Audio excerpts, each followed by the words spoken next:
that pickguard from Darryl, I just drilled the hole in its bracket to match this. I'm a little more handy now than I used to be, so I would have done a better job at that part of the installation today. But anyhow, you know, and in the tailpiece cover, sometimes they rattle and you have to go and adjust them or put some felt or leather or something in there. And I just, last time I was recording something, I just took it off and left it in the case, and I haven't put it back on yet. Yeah.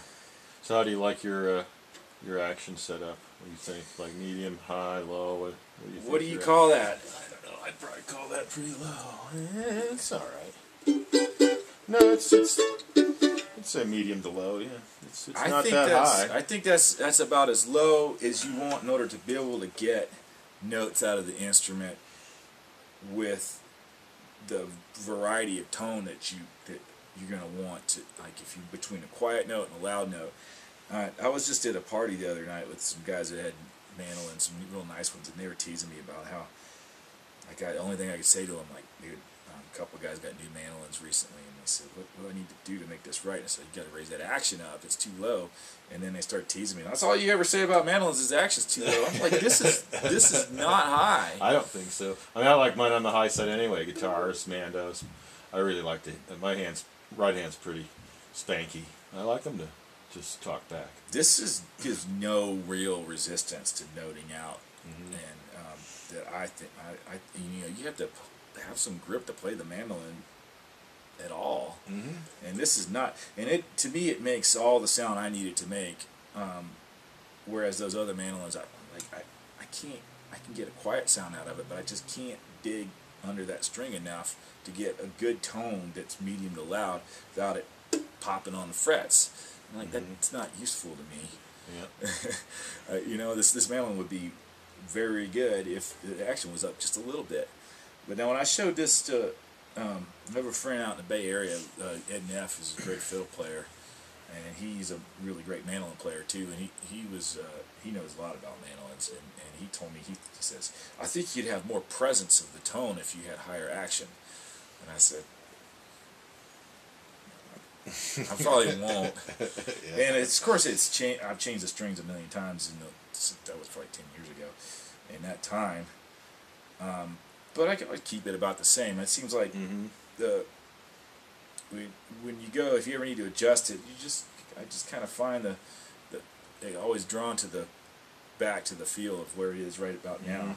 And honestly too, whenever I've sent this many times to John Ramsey to do some fret work, fret dressing, because he'll dress frets about 5 or 8 or 10 times between changing the frets, and other people want to change them all the time. Yeah, that's what you were telling me once. I remember you said just keep on level until you start to see tang, and then change the frets. I mean, I guess I like to be able to slip around the fingerboard, and I don't have it. I don't think they need to be high.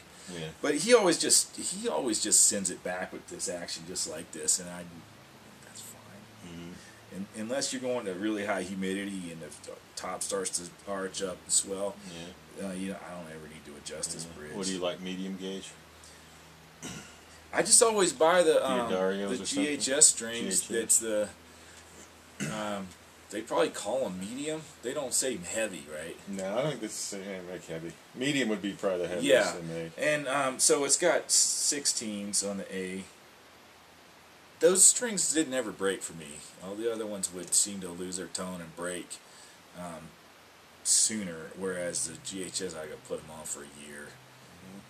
I like them personally anyway when they start to get a little dead. I like them when they're brand spanky new. Well, this mandolin has its sound dead or alive, and so it's just not an issue. Where other mandolins will start to get a real kind of thuddy, dead sound. I just don't find that to be the case with this instrument. Now, other instruments can be similar. I mean, I think my Paganoni was like that. You never had trouble with dead strings. Up until the notches at the frets get so bad that it won't intonate right anymore. And I can't remember having ever broke a string on this mandolin once it was set up. In probably 14 years, it just works right. I mean, you pay somebody that knows what they're doing to set it up right, then it'll be fine. Unless you do crazy stuff. And you've seen me play with Romano. Have you ever seen me play with Romano's I don't think so. He's got a drummer electric bass, electric guitar, and he likes. And I'm like, there's no point. I don't have a plug-in. Yeah, thing. yeah. There's no point in me playing this into a mandolin. This mandolin into a microphone. But he likes it anyway. So I just stand there and I strum this mandolin as hard as I absolutely possibly hit it, and it's loud, but you still can't hardly hear it, and it doesn't break a string. Yeah.